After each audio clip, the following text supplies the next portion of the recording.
Today, you are celebrating reaching the 500 mark as a Waterways Africa.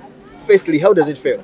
It feels unbelievable to think that we achieved this milestone. Years ago, like I said, I came first to Malawi in 1994, discovered the need for water. It took me 2 years to, back in the 1900s, to find drillers, fundraise, to develop leadership partners here, accountability structures. Then we put in a water well in Chiwa village in Palombe. So we go, okay, we did one, it was good. And then over the years, we just kept doing them until now we have 500, and we feel extremely excited about it. And the reception we got here was incredible. We weren't expecting that. And it was amazing. Got to see the Gulu Makulu, got to see the kids and the ladies do a sked and meet with the chief and the water committee. Yeah, I'm really amazed and I know the joy that water brings. So it's not unusual for us to come and see that, but to see all the kids from the school, we've now placed 5 in this area because we want to be strategic. We want to really help develop areas. And we know that, as the chief told me, everything depends on water. There can be no growth, no development of any size. As you see, Malawi is stuck. Why is that? It's because there's lack of water. And wherever we placed a borehole, we've seen Malawi rise, school attendance rise, health, cholera is eliminated. We've seen poverty reduction. We've seen women form community banks and start businesses. It's just amazing all the benefits that water creates just by having it accessible here. So we're into water equity, basically. Maybe how does the future look like? Today you have marked this 500 wells. Now, going forward. There's a shadow from the tree. Okay. Yeah, that's right. All right. Yeah, how does the future look like in terms of your interventions? Well, this is 30 years, so we're not giving up. We're continuing on. We're building a strong base here in Malawi. We got great drillers. And we're increasing our partnership in America because it is a human need. It's a human priority. It's number one. And we want to let more and more people know the need is unending here. You know, we got 5 in this area. We could do many more than that. So we have a protocol in place that's very sustainable. We're very proud of our sustainability rate. I visited boreholes we put in 25 years ago, still working, had 2nd and 3rd generation water committees, and we now have 2nd and 3rd generation kids who have never known a waterborne disease. So this year, in fact, we're going out to Mangochi, and we're going to visit some of the very first ones we put in that area. We started up in there. We actually started down here in Chikwawa and Sanji and in the southern region, but we shifted in 2004 up to Mangochi, Machinga in that area. And we're just seeing tremendous growth and benefits up there, and we'll just continue on. We're just doing it, have been doing it, will do it. There's no reason for us to stop. I love coming and getting back in touch with the warm heart of Africa. And so we're out here. I could never find this place, but we have good brothers here, local people who know the need, who are serving sacrificially to make a difference here.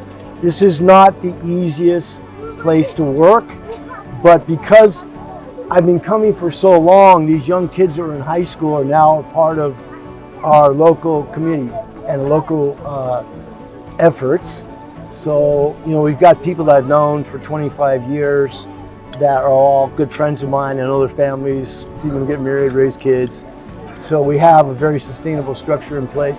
What's the motivation behind these interventions and why the focus in the water and sanitation sector? Okay.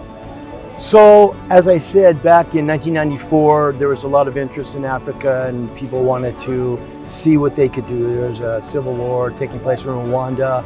People said, what can we do to help Africa? And I said, let me look, because I've been going to Africa actually since 1991 in the Transkei in South Africa. So I said, let me look around.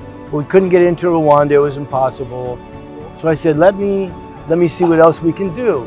So in those days, there was something called suffering index, global suffering index. And so Malawi is at the top of this, up there. I go, where's Malawi? What is this place? So in doing research, I found out that, Malawi is a developing country that needs help. So I came in 1994, met some local leadership, as I said, traveled to the southern part, and just discovered by accident, actually, the greatest humanitarian need is water. It has to be first. No matter what else you do, that is the foundation. Out of water slavery, out of water poverty.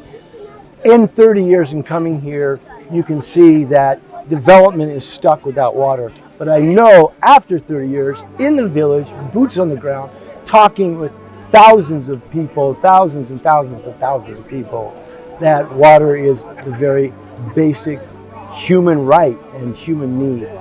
So we'll continue to do it. We enjoy doing it, and we enjoy coming, meeting with the people, and meeting with the warm heart of Africa. And the amazing thing about it is the Malawian people are strong people. Immediately the women are resilient, bounce back, start businesses, start community banks, start taking care of their families better, their children, helping their kids go to school. The men form cooperative farms to farm.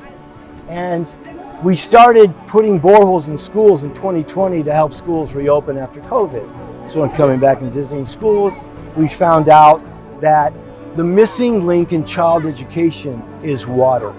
Every place we put water, retention rate is up, dropout rate is down, attendance is up, graduation rate is up, hope rate is up, dream rate is up.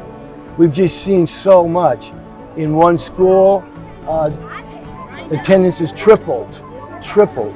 And I know that child education is a huge problem in Malawi, and it's a problem that I've researched, and there's a number of different solutions, but none of those solutions are water.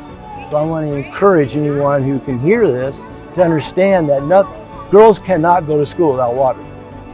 You can do endowments, you can do buildings, you can do whatever you want, but if you don't provide that basic step, girls will never be able to go to school.